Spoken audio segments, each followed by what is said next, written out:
And today, the legacy of beer and wrestling returns, with the biggest name in the game coming to town to talk about his love of our city and his foray into suds.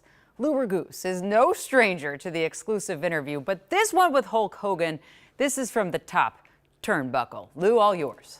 Yeah, Jen, I mean, getting referred to as brother by Hulk Hogan is something to aspire to, and I accomplished that today, as well as getting Hulk to share how he formed his iconic character right here in Minnesota.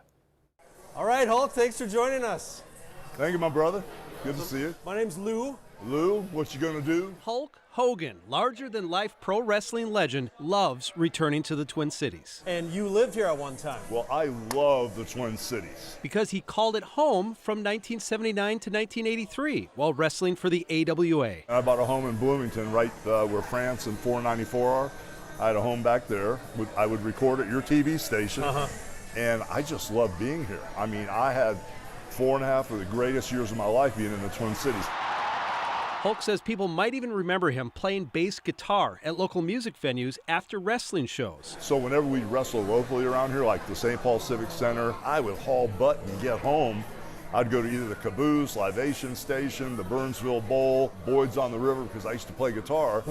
And there were a couple local bands like Fragile and a couple of the other local bands from the Twin Cities. I'd go to some of the bars and play music at night. So my main man, Mean Gene, and Reckless Randy are the only two dudes, brother, that had enough guts to climb this cage. After joining the WWF on the East Coast and winning the title in 1984, it was a big deal when Hulk came back to Minnesota. There it is, I had the sleeper hold. Where the WWF had never hosted matches before. And I'll make you breakfast right now, Gene. What do you got in mind? He filmed this iconic training video with Mean Gene Okerlund. Oh, no, Hulk, I couldn't. Chugging raw eggs. Out of the Hulkster, man. Hulk! And riding the announcers back up the Met Center steps. Twin Cities, I love you. That character and persona, Met Sports Center. Thanks, Hulk. This thing's big in your head, man. fully honed by 1984, was actually born right here in Minnesota after Hulk started printing off custom shirts at the Southdale Mall. Hulkamania was born in the Twin Cities, and I was teaming up with Mad Dog Vachon and the Crusher one night and ripped my shirt off, and the reaction from the audience was bigger than any wrestling move I'd ever done. I went,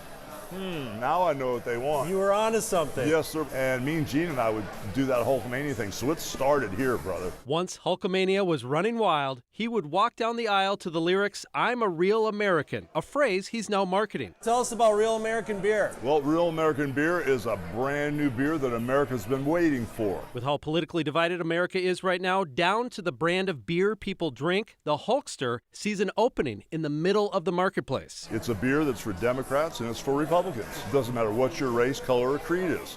It doesn't matter what your sexual preference is. It doesn't matter who you are, where you're from. We are all real Americans. A beer that'll bring America back together, one beer at a time. I figured Hulk Hogan's Real American Beer would do it. Hulk chose the Twin Cities as one of the first markets to launch Real American Beer. As you can see, at 70 years old, the Hulk still has a following in Minnesota, long lines of people hoping for a photo, and a crowd What you gonna do, brother? primed to cheer as soon as he finishes speaking. Now, if I could just have a job as Hulk Hogan's hype man, I think I could do that.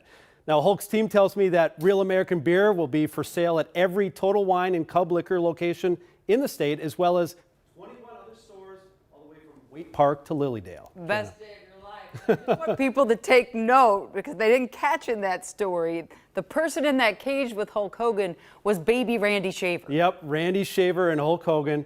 You can see how small Randy looks next to the Hulk there. Was he big next to you? Yeah, I mean, the Hulk is still a big guy. He's still got the biceps, the 24-inch pythons. They'd like you. Of course, you actually know that fact. Thank you so much, Lou. Your reporting skills know no boundaries. Absolutely not.